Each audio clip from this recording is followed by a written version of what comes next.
let us start a new segment of the show by talking about the monetary order. And usually we look through the lens of advanced economy money centers. What's Japan doing? What's Europe doing? What's Washington doing? We're going to start in Brazil and also go to Beijing.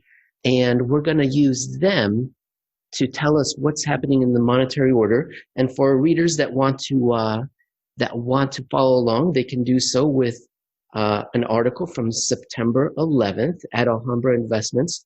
The title is "The Contingent Hole in China's Brazil Dollar Strategy."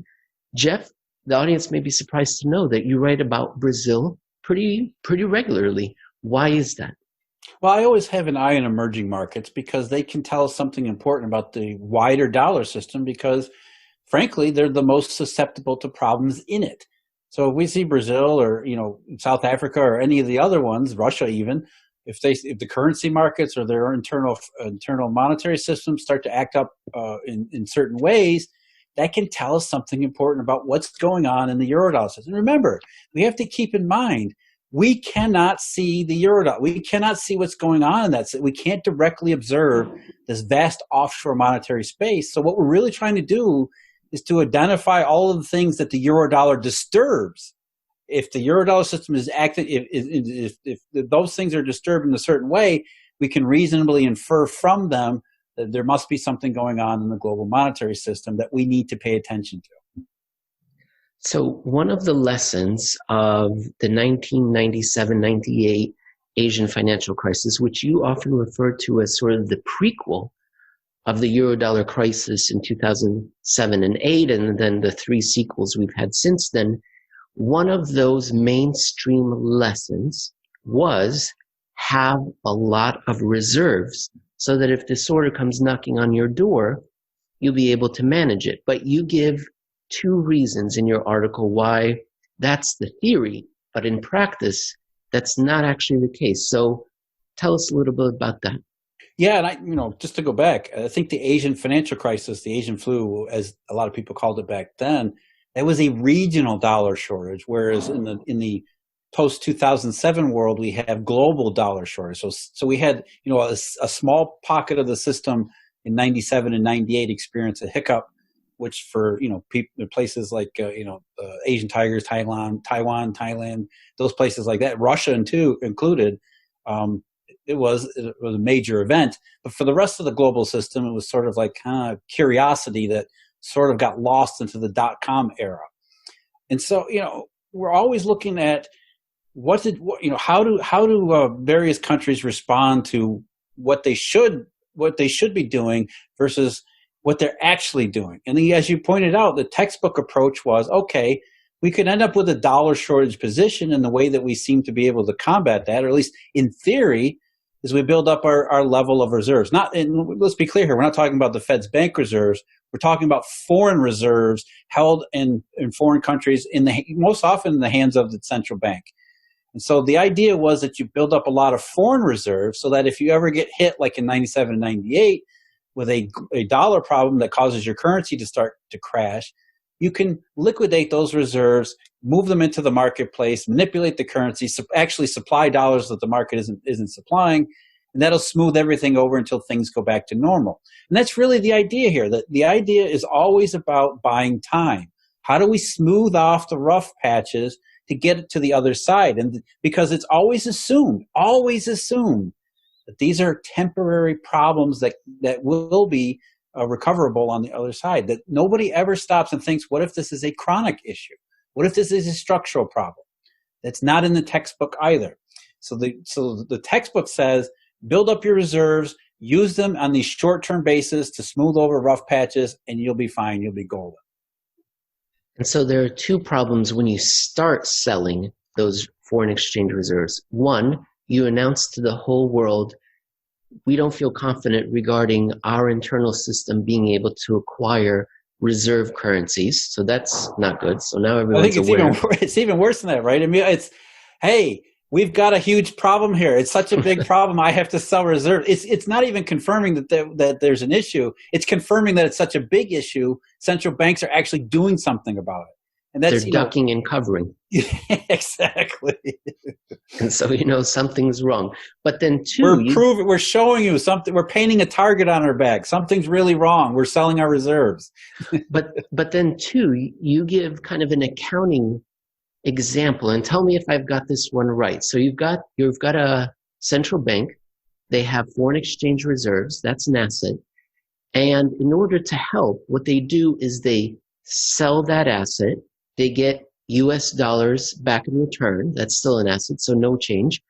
But then they exchange those US dollars for local currency.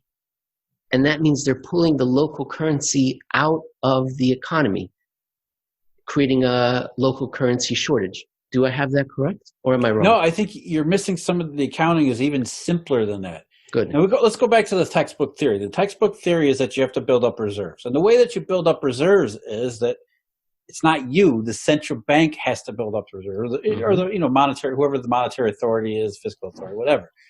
And so as dollars are flowing in, because that's what they do for merchandise purposes or financial flows, whatever you want to call them, hot money, dollars flow in. A significant portion of those end up in the hands of the central bank. The central bank uses them not just as their foreign reserve insurance policy, but they also, because they're on the central bank's balance sheet, they also become the monetary basis of the internal currency system. Because in a lot of cases, Brazil is one, China is another, those foreign reserves end up being the vast majority of assets in the central bank hand. And so on the other side of the assets from the central bank balance sheet is the money side, bank reserves, currency, all that good stuff. So as assets are coming in from outside these local countries, the central bank builds up its reserve stockpile. It is also building up the monetary base of the internal system. That's what's balancing out currency and bank reserves and other forms of monetary liquidity in the local currency. So if you have the opposite situation where dollars are no longer flowing in fact, they're flowing out and it's becoming a problem, you have to sell off these foreign assets, because that's what the textbook says. So you're reducing the level of assets on the central bank balance sheet. And therefore the money side, the liability side, has to be reduced by the same amount. Except on the money side, liability side, you're reducing internal currency. Think about quantitative tightening in actual reality, not just the theoretical way that the Fed did it, but that's really what happens in these other foreign countries. Quantitative tightening that's brought about by reducing the level of assets on the central bank's balance sheet. And that's really what Brazil was writing about. And there was an academic paper that was published in 2013 that said, we don't want to do that. We realize that this is kind of a dangerous thing to do. The textbook says we should use our reserves, but we realize that if we use our reserves, number one, people are going to know we're using reserves. Number two, that's going to constrict the internal money supply for our country. We don't want to do that. So let's try to do other ways. And that's what I call the Brazil strategy, because what the Brazilians did up until 2013, when they thought their currency was going to be too strong, and they tried to weaken it because the Fed was printing money, the dollar was going to crash, all that crap. They decided they were going to go use something called, they used essentially a form of swap. It wasn't exactly a currency swap, and we don't need to get into the details here, but they stayed in the background, they stayed in the shadows, trying to manipulate what the local banks did in terms of their dollar activities, but essentially subsidizing their dollar borrowing. And what that supposedly had the effect of doing was it allowed them to use the banking system to manipulate the currency exchange rate in the way they wanted to, without getting into their reserve piles, without disturbing their internal monetary policies and enacting an involuntary quantitative tightening. And then you identify a Beijing corollary, a Chinese corollary. So that's what they were doing in Brazil. Eventually what happened was they ran out of time, right? Because we're no longer in an era of globalization where the pie is expanding and money's becoming plentiful. So buying time makes sense because it's not a chronic problem. Now on the other side of 2007, 2008, it is a chronic problem. The pie is not expanding as rapidly, and therefore very good chance that you'll run out of time. They did, and their currency just crashed. Well, they ran out of time and room. It got to be, they wanted to stay in the shadows, but it got to be so much of a problem, so obvious of a problem, that the number of outstanding of these currency swaps was over 100 billion. I mean, it was such a massive position that there was I mean, you couldn't ignore it. I mean, the public ignores it, and the Federal Reserve ignores it, and everybody else ignores it. But anyone operating close to Brazil or in the actual system, they knew that they knew what was going on. You can't just hide 100 billion in swaps and think, well, okay, everything's great. And as you pointed out, they did this for a year. The level got to be 100 billion. And what did that buy the Banco de Brazil? What did it buy Brazilian authorities? Essentially a slightly falling currency, not even a rising currency, but a slightly falling currency. And once the jig was up, once the game was called, and they stopped doing it because they got to their limit, as you pointed out, Emil, the Brazilian real just crashed. It just utterly crashed. And in many ways, the Brazilians have never recovered from that. And that was, that's 6 years ago. I mean, 6 years with a devastating depression and no recovery from it. The Chinese corollary, so you're not saying it's a similar solution, because the Chinese are doing something different. And we're not quite sure what they're doing because it's not quite showing up the same way, though you suspect something similar is happening. Can you tell us what's happening in Beijing? Well, while the Brazilians were carrying out this Brazilian strategy in swaps back in 2014 and 15, starting in 2013, the Chinese were doing the textbook approach, right? In the middle of 2014, the Chinese did what they were told to do. They started selling reserves. Those reserves started disappearing from the Chinese central bank's balance sheet, which led to a massive constriction in RMB, especially in bank reserves, but also physical currency. Physical currency circulation was restrained. Growth in currency was restrained much more than it probably needed to be. Bank reserves actually contracted to a significant degree for the first time in modern Chinese history. I'm talking about in RMB, in renminbi.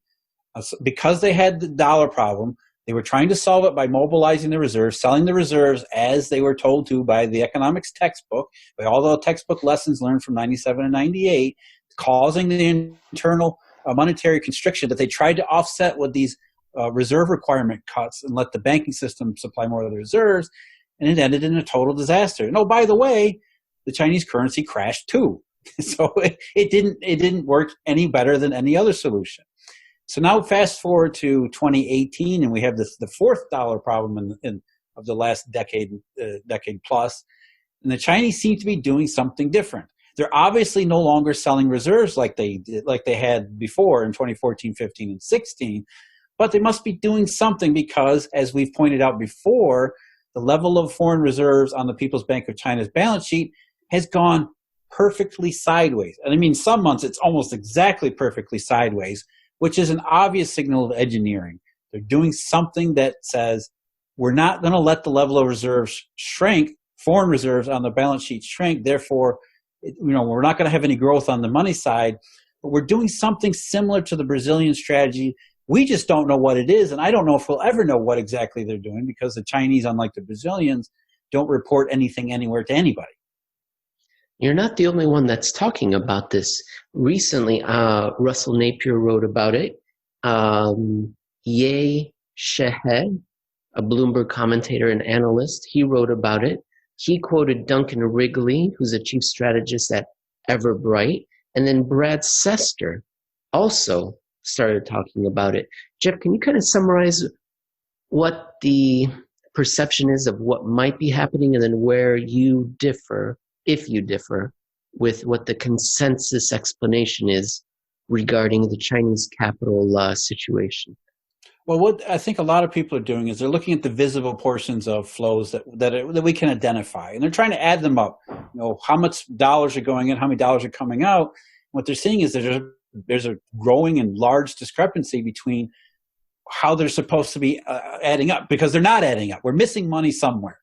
And the way you can explain that missing money is, are the Chinese banks hoarding liquidity? Because it kind of looks like they're hoarding dollars because those hoarded dollars don't show up as flows on these capital statements. Are we seeing capital flight? Because remember, back in 2014 and 2015 especially, this dollar destruction, the selling reserves that I'm talking about, in the mainstream media, they didn't talk about that at all. They called it capital flight, as if it was Chinese billionaires trying to escape the Xi Jinping's crackdown, and therefore converting yuan to dollars and then moving those balances offshore. That's not what happened at all. I mean, you can see that just from the fact that almost $1 trillion in reserve disappeared from the People's Bank of China, disappeared from SAFE, the official Chinese hands. That's not billionaires getting out of China. That's obvious dollar destruction. That's not capital flight. That's the Eurodollar system saying we're not going to supply dollars to China. No, by the way, that goes through Japan. So this Japanese bank saying we're not going to redistribute dollars to China. And so when we look at the capital discrepancies in 2020, we're starting to see these discrepancies become larger and larger, and the capital accounts are not adding up. And it sort of looks like 2014 and 15 again, where, is this capital flight again? Except we know that capital flight is really not capital flight, it's dollar destruction, or at least, dollar denial. The Eurodollar system saying maybe we don't have dollars, but we don't want to lend dollars to China anymore. Is there a kind of a conclusion to that, Jeff? The conclusion is, a lot of people are saying, well, it looks like, this can't be an outflow problem because Jay Powell has flooded the world with liquidity. Jay Powell has flooded the world with dollars, and therefore if there's a discrepancy, it must be on inflows, because, God forbid there could ever be outflows with so much QE, so much bank reserve, so much quote unquote money printing. And, what I said at the conclusion was, look, if it was inflows, then, obviously we could look to places like Japan, and we'd be able to see that the dollar system is behaving correctly. Except when we pull up a chart of JPY, we see that ever since March, it's moving in the wrong direction for there to be inflows into China. And if we're going back to what we just said, JPY is going higher, higher, higher, which is the opposite of what you'd expect if Jay Powell had flooded the world with dollars. And therefore, that would make these monetary discrepancies more like outflows or capital flight, which we know from previous experience isn't capital flight, is actually dollar tightness. So all of these signs are saying, okay, China isn't doing the textbook strategy like they did before. They're undertaking a Brazilian strategy, which is we don't want to disrupt the internal money supply, and we don't want to paint a target on our backs about the dollar system, which leads us to question, what must they be doing? Because we know they're doing something, and we can see signs of it in the central bank's balance sheet, the fact that foreign reserves have gone in a straight line for over a year now. And by the way, that straight line actually, corresponds to major dollar events that we've identified throughout the last year and a half of history. And more than that, we're starting to see these discrepancies, these odd things, these contradictions show up. Not just me, but a lot of other people are starting to wonder what the hell's really going on there, which is consistent with the Brazil strategy. Because that's really what the Brazil strategy is try to smooth over a temporary problem by not letting anybody know you're doing anything. Jeff Snyder, you can find all his work at Alhambra Investments, at Real Clear Markets, and on Twitter at Jeff Snyder _AIP.